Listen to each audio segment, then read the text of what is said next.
Рашисти вдарили по польовому шпиталю у Маріуполі. Воїни полку Азов повідомили, що внаслідок ударів багатотонними бомбами завалилася операційна на заводі «Азовсталь». Потім рашисти, уже завдавши руйнувань, продовжували нещадно обстрілювати руїни з корабельної артилерії. Серед уже поранених бійців є загиблі, укотре поранені і контужені. 50 авіаударів, ракети, арта і всього, що може використати варвар проти людства. Хто може відповісти, чому ми сам на сам проти авіації та кораблів, проти артилерії, яка працює не зупиняючись вже 64 роки? Саме так я не зробив помилку, бо Маріуполь – це день за рік. У мене є питання, хто дав той час Москві, щоб приховати злочини в Маріуполі. Злочини, масштабу яких боїться весь світ усвідомити. Воїни закликали до дій, політиків показати, на що здатні, воїнів битись так, щоб ворог не знав пощади. Звичайних людей закликали давати відсіч усім, що є під рукою. Окремо заступник командира полку подякував донецьким та луганським партизанам, які нищать майно рашистів. Рішучих дій гарнізон Маріуполя очікує і від світу.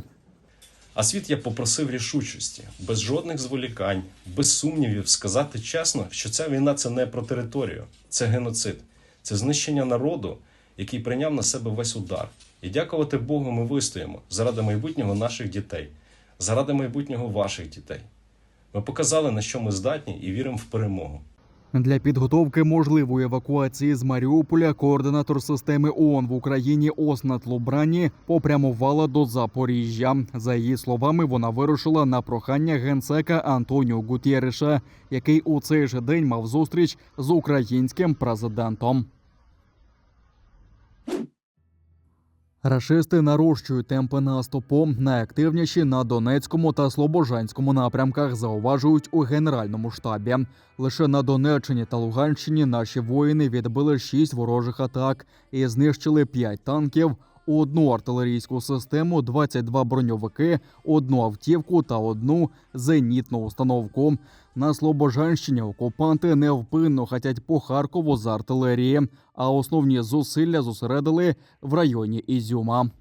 Силами наявних підрозділів противник намагається провести наступ у напрямках Сулигівка-Новодмитрівка та Андріївка-Велика Комишуваха. З метою посилення угруповання, що наступає, до міста Ізюм окупанти додатково перемістили підрозділи повітряно-десантних військ, а також до 500 одиниць техніки. На півдні нашої країни рашисти демонстраційно маневрують, аби не допустити перекидання українських військ на інші напрямки. Також ворог використовує литовище Мелітополя для базування та вильотів своїх винищувачів та гелікоптерів.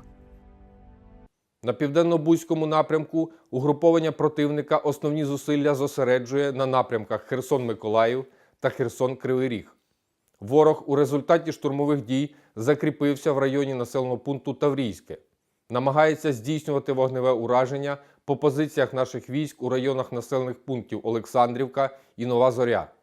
У районах населених пунктів Станіслав та Молодецьке нарощує підрозділи реактивної та ствольної артилерії.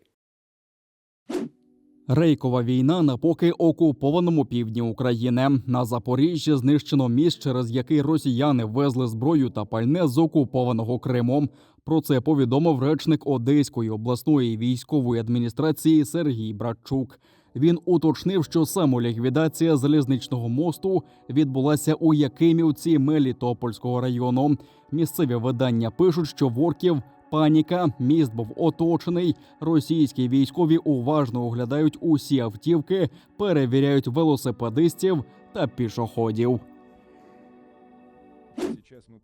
Шукають підсилення по усіх усюдах. У невизнаному Придністров'ї оголосили військові збори. Воно, нагадаю, межує з Одещиною та Вінниччиною, а тамтешній російський контингент складає близько 2000 військовиків.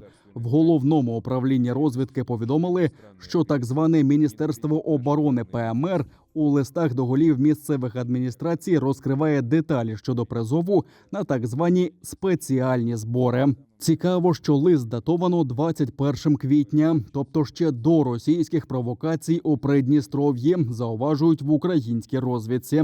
Метою зборів називають забезпечення повної укомплектованості особистого складу миротворчого контингенту Придністровської Молдавської Республіки, а також дослівно забезпечення зайнятістю працездатного населення. Брати участь у зборах можуть чоловіки до 55 років, яким гарантується грошове і речове забезпечення, проживання і харчування. Грошове забезпечення непрацюючих громадян обіцяють від 2800 рублів ПМР. Самі збори триватимуть 90 днів. Попри формальну добровільність участі у зборах, є інформація, що призов носитиме примусовий характер.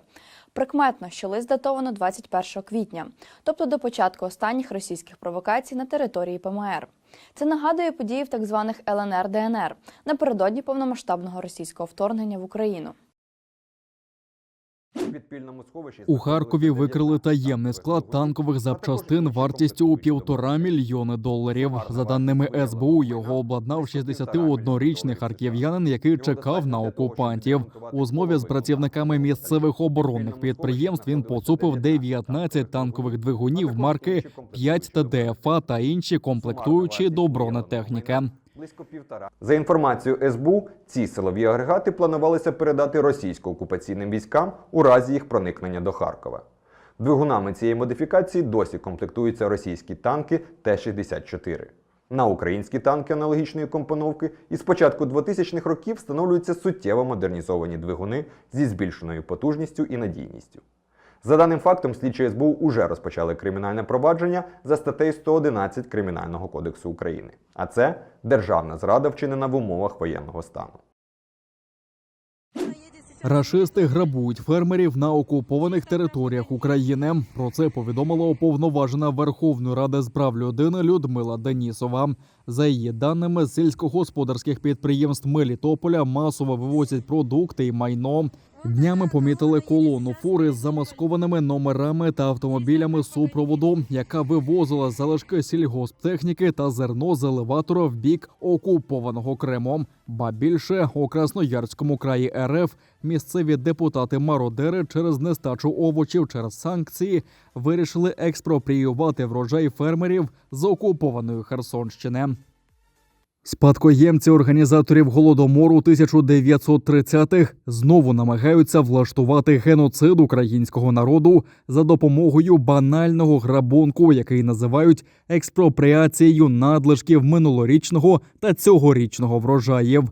Викрадення продовольства з окупованих територій є порушенням Женевської конвенції 1949 року про захист цивільного населення під час війни та воєнний злочин згідно зі статтею 8 Римського статуту Міжнародного кримінального суду.